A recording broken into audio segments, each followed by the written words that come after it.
Hello and welcome to this WIP Write Off or Up training course by the Reckon Training Academy. This is in relation to Reckon OPS practice management. What is our agenda today? Learn how to create a write-off only transaction, understand the impact of allocated and unallocated write-offs, determine whether to create a debtor transaction for the write-off and where to report these, create write-off reason notes, and also look at all the reporting available in practice management. Write-off or up is known as WO. All write-offs are completed within the fee batch console. Irrespective if you're doing a fee or you just need to do a write-off only, this is done through your fees console. Okay, so we're in our fee batch console. The first thing I would need to do to create a write-off only is to be in edit mode in our WIP allocation screen. If I want to drill down to the transactions, I can do the write-off at the transaction level, or I can do it from the front screen. The write-off column here is available for me to write off. I can type in the amount or double click if I'm just putting this back to 0. Likewise with disbursements, I can double click or I can look at the disbursement area and also drill down to the allocation details if I need to see the relevant information.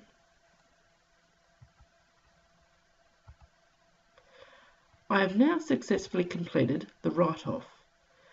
I would like to now put a reason why the write-off is occurring. So I highlight the matter, right-click, and look for reason notes. These are determined by your practice.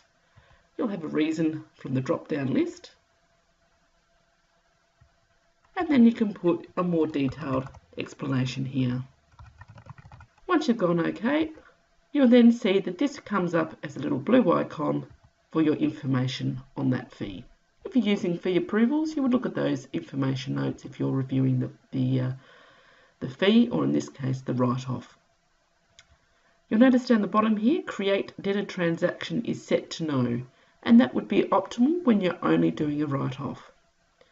If I happen to click on the narration field by mistake, it'll come up saying, will you create a debtor transaction for $0? Do you want to do this? We suggest you say no. Once the write-off is complete, it'll be on your work list. Either promote if you're using approvals, or if you have the rights, post it, and that is now completed a write-off only transaction. Clear the fee as per normal.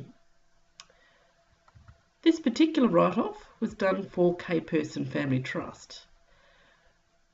If we look at the application called FeeSpy, FeeSpy will show me all the write-off only transactions as well as all the debtor transactions. You'll see here the WIP only adjustment for the $75 that we've just created. You can open that through the FeeSpy or double click on it to spy this fee, and it will show you the allocation details of that WIP only adjustment. You can see here what time, what the transactions were, and also disbursements. You can run your report to have a look at that in more detail, and if you have access, if you've created this WIP only adjustment in error and posted, you'll need to get your system administrator or the person in your practice that has the rights to be able to credit this WIP only adjustment. That will reverse it and put it back into your WIP so that you can bill it. That completes our write-off only transaction. Let's take a bit more detailed look now at the allocated and unallocated write-off options. We'll go and create another write-off. Okay, this time for the particular fee, if I select edit mode, you'll see that I now have an additional column here called unallocated write-off that is available for me to edit.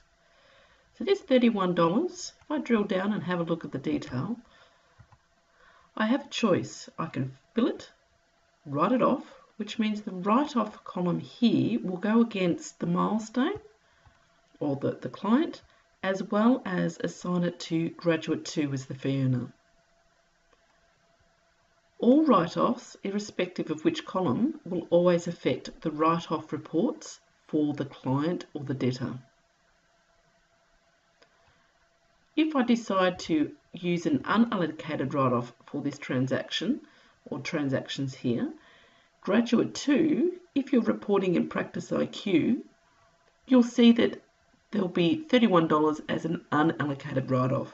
So that means I can exclude that from Graduate 2's recoverable percentages. There might be a reason why Graduate 2 is not going to be affected by this particular write-off. It might have been the manager's issue as to why the fee is unrecoverable. So it will only affect the client's report, but it won't affect the staff's productivity if you're looking at a recoverable percentage by staff. If I refresh this, write-off recovery for unallocated is only available at your time level. If I want to write off the disbursement, I need to allocate that again to the disbursement itself. So not all practices use unallocated write-off. If you're not using it in your practice, you may also remove the column so that you don't see it. If you are using it, you can also have particular security so that it's not available to all staff. It might only be available to a manager level or senior in the practice to make sure that the allocations are correct. The processing of the unallocated write-off is exactly the same as the write-off did before. So let's now take a look at the write-off reports that are available. Within Practice Management, all write-off reports are available through your standard reporting. The selector would be WIP, and the reports are available from the WIP selection, and you'll see there is write-off reports, fees and write-offs, which summarise the fees and the write-offs for the period, and write-off reasons. Before you do run any of the reports, I would recommend that you do review your selection criteria to make sure that you have nothing in there that you need or the information is correct. Once you've done that, most of the write-off reports that you have got will run for a period. So refer to your workbook for more information to make sure that you understand all the reporting options and what is shown there. More importantly, we also showed that the time, disbursement and unallocated amounts on each of the reports. Any other thing to mention here is that the write-off reason reports will only show for those particular transactions that you specified a reason. So in summary, what have we learnt today? We've created a write-off with a WIP-only transaction within the fees console. For that transaction, we determined whether the debtor transaction was necessary, which it is not. We created a write-off reason. We understood the impact between allocated and unallocated write-offs, discovered where to find our WIP-only transactions from FeeSpy, and we also looked at all the reporting across standard reporting. More information is available in your workbook. From the Reckon Training Academy, thank you for your time. If you have more questions, please contact us on the information here.